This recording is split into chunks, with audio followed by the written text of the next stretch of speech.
Alright folks, so in this screencast I'm going to show you how to address a situation like this where you have some unknown hanging mass on the end of perhaps a meter stick, and I'm just going to call that N. And then this meter stick, I'm going to call the mass of the meter stick, I'm going to call it big N. So big N is the mass of the meter stick, little n is the mass of the hanging mass here on the end of the meter stick. And then frequently with this type of problem you'll be given something perhaps like this, where they tell you that the distance from the original center of mass to the new pivot point is some number. So I'll just call that D. Now, a lot of the problems that you encounter with this might be with the meter stick, so just keep in mind that the original pivot point would be at 50 centimeters, and then the total length would be 100 centimeters, so you could figure out this other distance over here if perhaps it wasn't given to you. So now what I'm going to do is attempt to show you how to set up a calculation such as this, as far as if you're I'm just going to show you how to write the torque equation, and then you can do whatever you need to with it. So about this pivot point, what we could say is that the torque of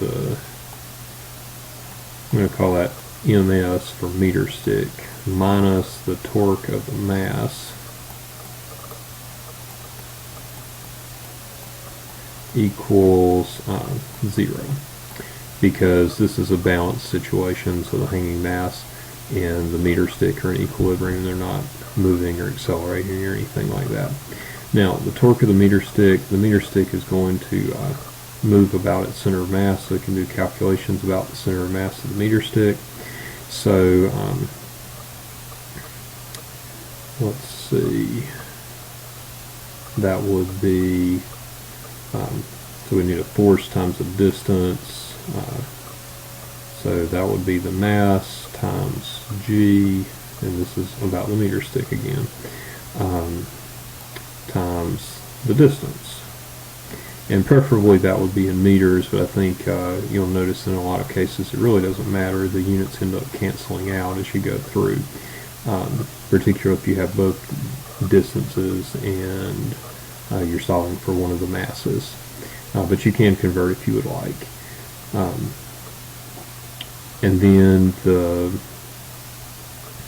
torque of the hanging mass would be little n times G, and the trick to making this work would be putting in,